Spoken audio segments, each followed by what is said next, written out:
একটি মাত্র ডিম দিয়ে জন্মদিনের কেকের রেসিপি আপনাদেরকে A to Z শেয়ার করব। হ্যালো ভিউয়ার্স, আসসালামু আলাইকুম। সবাই কেমন আছেন? আশা করি সবাই ভালো আছেন। আজকে একটি মাত্র ডিম দিয়ে এইরকম স্পঞ্জ একদম সফট নরম ফোমি একটা কেকের রেসিপি আপনাদের সাথে শেয়ার করব। আশা করি আপনারা সবাই ভিডিওটা সম্পূর্ণ দেখবেন। একটা মাত্র ডিম দিয়ে এরকম জন্মদিনে আপনারা যখন তখন মনে চায় আমার সকল টিপস অ্যান্ড ভিডিও শেষে অনেক টিপস থাকবে, যে কেন কেক চুপসে যায়, কেন কেকের ভিতরে কাঁচা থাকে, এগুলো সব কিছু আমি বলবো। আমি কিন্তু যে কোর্সটা আমি হাজার টাকা দিয়ে কোর্সটা করেছি, আর আপনাদের কিন্তু সম্পূর্ণ ফ্রিতে এই কোর্সটা আমি শিখাবো। আশা করি আপনারা সবাই ভিডিওটা সম্পূর্ণ পর্যন্ত দেখবেন। দেখছেন কেকের পিসগুলো কতটা সুন্দর হয়েছে। প্রথমে আমি নিয়ে নিলাম একটা শুকনো একটা বাটিতে একটাই মাত্র ডিম, কিন্তু ডিমটা কিন্তু রুম টেম্পারেচারে থাকতে হবে। ফ্রিজে থাকা ডিম দিয়ে কেক তেমন ভালো হয় না। তারপর ডিমের কুসুমটা আমি আলাদা করে সরিয়ে নিলাম। তারপর দিয়ে দিলাম ভিনেগার, অল্প একটুখানি, বেশি না, একটা ডিমের জন্য তো অল্প করে ভিনেগার দিলে আপনাদের কেকটা কিন্তু চুপসে যাবে না, ফুলে ওঠে, চুপসে যাবে না। আর 1/4 কাপ আমি চিনি একবারে দিয়ে দিই, আপনারা তো দেখতেই পারছেন। বিটারের স্পিড লো দিয়ে, এই দেখেন বিটারের স্পিড কিন্তু একদম লোতে, সেই লো দিয়ে তারপরে এই ডিমটাকে আস্তে আস্তে বিট করতে হবে। আর একটু পর আমি তো ভিডিওটা একটু ফাস্ট ফরওয়ার্ড করে দেওয়া, যার জন্য এমন মনে হচ্ছে। আপনারা এই বিটারের স্পিড লোতে রেখে আস্তে আস্তে বিট করবেন, আর একটু পরপর স্প্যাচুলা দিয়ে নেড়ে চেড়ে দেবেন। যখন দেখবেন কিছুক্ষণ পর এরকম ফমি একটা টেক্সচার আসবে, আর দেখেন গাবলা উল্টানি দিলেও কিন্তু পড়তে আসেন, আপনারা তো দেখতেই পাচ্ছেন। এই ডিমের ফোমটা আপনারা যতটা সুন্দর পারফেক্টভাবে গড়ে তুলবেন, ততটাই আপনাদের কেকটা খুব সফট এবং খুবই ভালো হবে। আমরা কিন্তু কোনো ইউটিউব দেখে বা কোথাও থেকে এভাবে শিখি না, আমরা প্রফেশনালি কোর্স করে 1 মাসের কোর্স করে তারপর পরীক্ষা দিয়ে সার্টিফিকেট অর্জন করে আমি এই প্রফেশনে কাজ করি। তারপরে আপনি ডিমের কুসুমটা দিয়ে দেবেন। আর স্পঞ্জ কেকের ক্ষেত্রে তেলটা হচ্ছে সম্পূর্ণ অপশনাল, দিলেও হয় না দিলেও হয়। আমি 1 চামচ তেল দিয়ে নিলাম।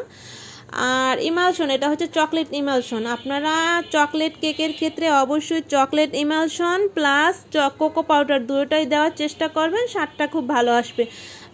আমি রেডম্যানের ইমালশনটা ব্যবহার করি, আপনারা আপনাদের পছন্দ অনুযায়ী যে কোনো ইমালশন ব্যবহার করবেন। এই ইমালশন দেওয়ার পর 30 সেকেন্ড বিট করবেন, বেশি সময় কিন্তু আর বিট করবেন না। আর দেখেন 1/4 কাপ আমি ময়দা দিয়ে নিলাম। আর এই যে বেকিং পাউডার, কেকে কিন্তু বেকিং সোডা দেওয়া যায় না, সেটা দিলে খেতে ভালো লাগে না স্পঞ্জ কেকে। 1/2 চামচেরও কম বেকিং পাউডার দিয়ে নিলাম। আর 2 চামচ বা 1.5 চামচ পরিমাণে, 1/2 চামচ করে 2বার করে একটু কোকো পাউডার দিলাম, সামান্য একটু লবণ দিলাম স্বাদের ব্যালেন্সের জন্য। যারা লবণ খেতে পছন্দ করেন না মিষ্টি খাবারে, তারা স্কিপ করবেন, চাইলে কোনো সমস্যা নেই। চালনিতে অবশ্যই চেলে নেবেন, চেলে নিলে কেকের ভিতরে কোনো লাম্পস বা বাবল ক্রিয়েট হবে না। আর এই যে বিটারের কাটা দিয়ে, আর আপনারা চাইলে এইটা দিয়েও নাড়তে পারেন, কোনো ব্যাপার না, কিন্তু এইখানে খুবই আস্তে আস্তে আলতো হাতে এইটা মিশাতে হবে। আপনারা এখানে কোনো তাড়াহুড়ো করতে পারবেন না। তারপর আমার মনে হয়েছে যে একটু ইমালশনটা কম হয়েছে, তার জন্য আমি আবার একটু ইমালশন দিয়ে দিলাম। আপনারা ইমালশন বেশি দিবেন না, একবারে বেশি দিলে খুবই তিতা লাগে কেকটা খেতে, ভালো লাগে না। তারপরে আমার যখন বিটার কাটা দিয়ে নাড়া হয়ে গেল, তারপর আমি স্প্যাচুলা দিয়ে একটু ভালো করে মিশিয়ে নিলাম, যাতে কোনো শুকনো দানা টানা আছে কিনা তার জন্য। কিন্তু আমার ভিডিওটা ফাস্ট ফরওয়ার্ড করে দেওয়া তো, তার জন্য এরকম মনে হচ্ছে, কিন্তু আমি খুবই আস্তে আস্তে, দেখেন এক্সাক্ট এই কেকের ঘনত্বটা কিন্তু এরকম হবে। আর কেকের ব্যাটারটার ওজন কতটুকু এনেছে আমি সেটাও মেপে দেখিয়ে দিচ্ছি। আগে ওইটা আমি মাইনাস করে নিয়েছি মোল্ডের নিচে আমি একটা বেকিং পেপার দিয়ে নিয়েছি। আপনারা অবশ্যই দেখতে পাচ্ছেন যে মোল্ডের নিচে শুধু আমি একটা বেকিং পেপার দিয়েছি, কোনো প্রকার কিন্তু আমি মোল্ডের তেল ব্রাশ করি না। আপনারা অনেকেই, এটা কিন্তু একটা টিপস, আপনারা অনেকেই কেকের ব্যাটারের চারুকুলে, মোল্ডের চারুকুলে বেকিং পেপার তেল ব্রাশ করেন, তাতে কিন্তু কেক উল্টে পড়ে যায়।